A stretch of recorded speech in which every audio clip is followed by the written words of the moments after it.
professor in Kaunas, and the main organizer and the founder of MIRES program, which includes many Eastern European universities, including from the Balkans. And maybe our first question could be on the Balkan region. And perhaps Professor Gintautas Mažeikis would find the right angle for the question.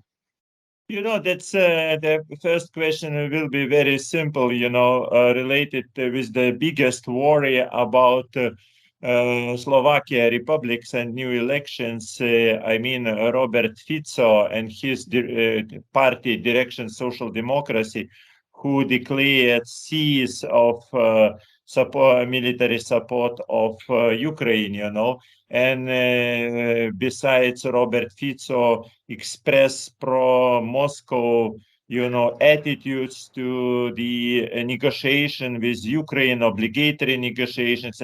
That is quite similar to Viktor Orban and Hungary. How do you comment this new situation in Balkans? Well, in the Balkans, the situation is very differentiated. This depends which countries we are speaking about. Basically, the situation, generally speaking, is not promising from the point of view of the European integration processes, despite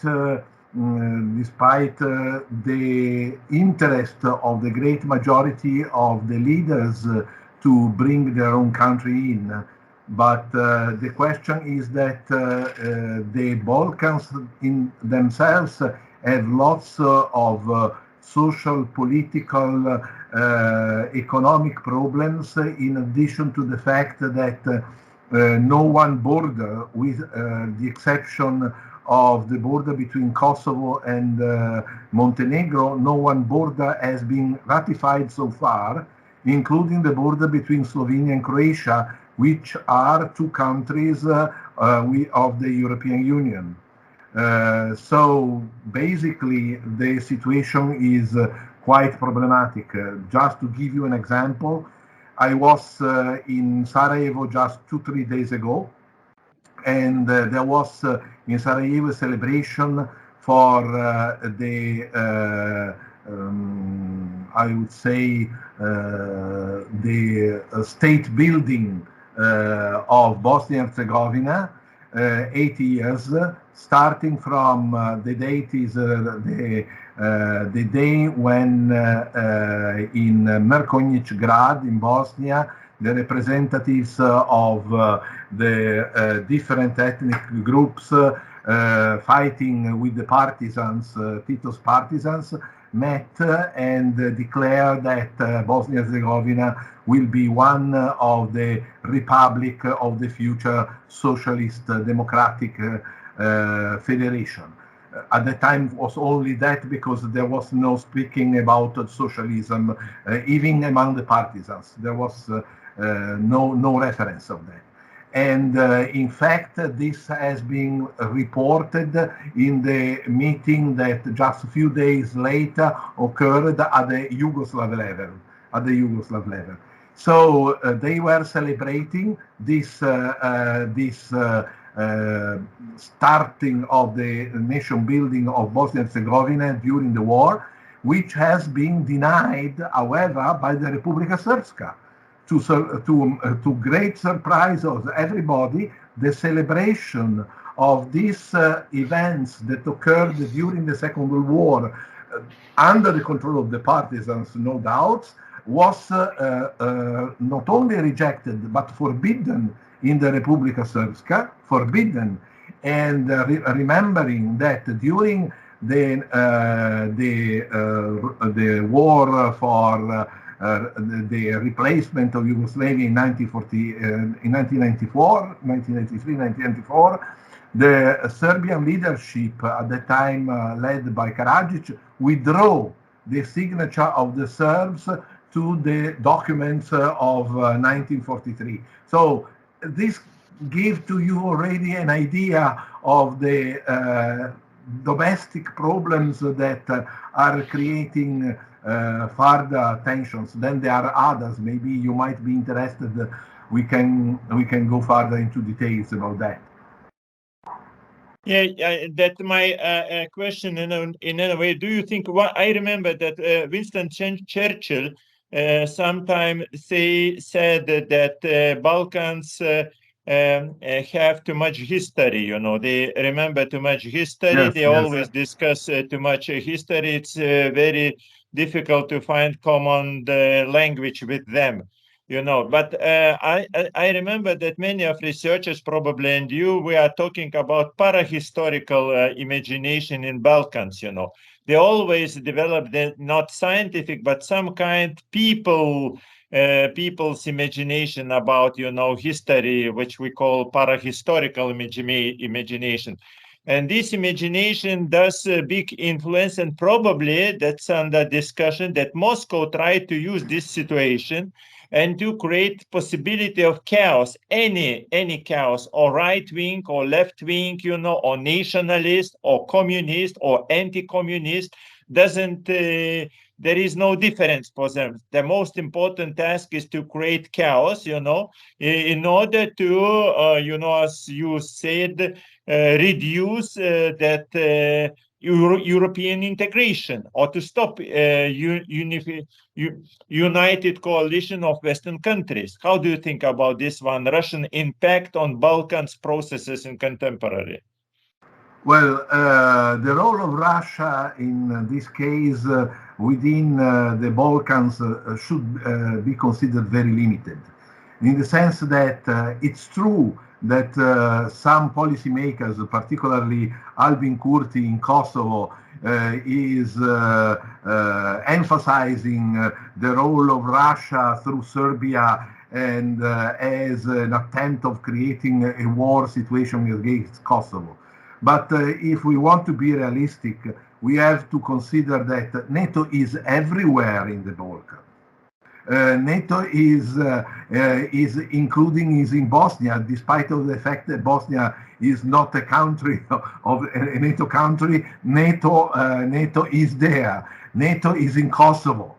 The members, all other republics, with the exception of Serbia, let's say Slovenia, Croatia, Montenegro, North Macedonia, Greece, Bulgaria, Romania. So you can see all these countries are in NATO. And so yeah. Stefano, but you remember that in some time Roma Imperia was in all these countries. What does mean it? It's nothing, you know. It was nomination that it was Roma Imperia, you know. No, at all, because everything depended from local tribes in this time and from local nations in our time.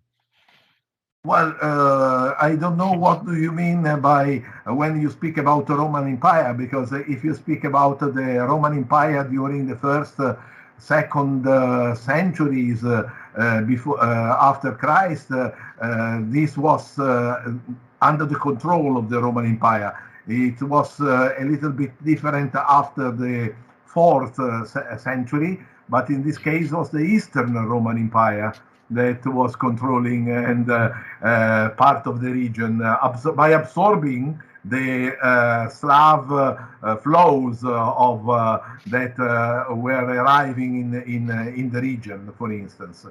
But I think that is a mythology to think that the Balkans are an area of historically, regularly an area of tensions, of wars.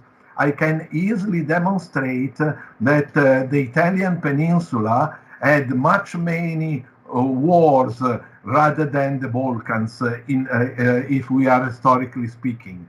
So we had lots of wars between Bologna and Modena, between Florence and Pisa, Venice and Milan, the papacy and Florence. Yeah, So, we know that you love each other.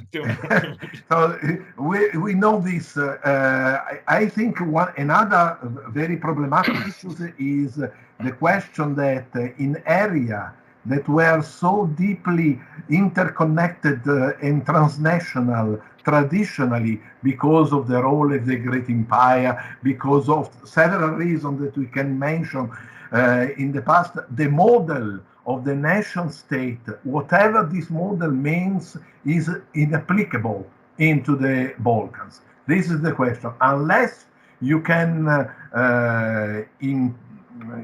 implement it on the basis of ethnic cleanses, genocide, wars, and this is exactly what happened during the Second World War and during the Yugoslav secession wars in 1991-2001. So this is the only way how to implement in some way the nation state. It is not by chance, in my view, that in 2021 was sent an anonymous document, but very important politically, an anonymous document from Slovenia to Charles Michel in Brussels, on the basis of which it was the European Union invited to conclude the process of dismembering Yugoslavia by assigning Republika Srpska to Serbia, the Herzegovina to Croatia, the Kosovo to Albania, but northern Kosovo to Serbia, Western Macedonia to Albania. What about Macedonia? It would not be clarified, as well as about the Bosniaks or Muslims in Bosnia that would have remained in some islands. So, in my view, this was a proposal for continuing the war rather than to continue the process of dismembering Yugoslavia. But it's interesting, the website that made known the existence of this map that was then published everywhere in the Balkans was a website, a Slovenian website, who suspected that the document was sent by Janez Janša, at that time the Prime Minister of Slovenia, who was known as a nationalist who fight against Yugoslavia when he was a Minister of Defense in 1991. But actually the document remained unknown, without anonymous, with no signature. No, it was just a blank paper. And it was called a non-paper on Bosnia and Herzegovina. And this created lots of tensions into the region, and particularly because it was sent to the European Union, just to ask them to do this kind of job. So this is the reason why I, just to come back again to Russia, I have to be sincere. Russia can create some tensions in the area through also the Serbian Orthodox Church, for instance. This can happen for some reasons in Montenegro or in Republika Srpska. But really, to create some more than some local tensions, not. There are other dimensions within the region that can create problems. Russia can play with these tensions, but the original tensions are in the region rather than externally exported.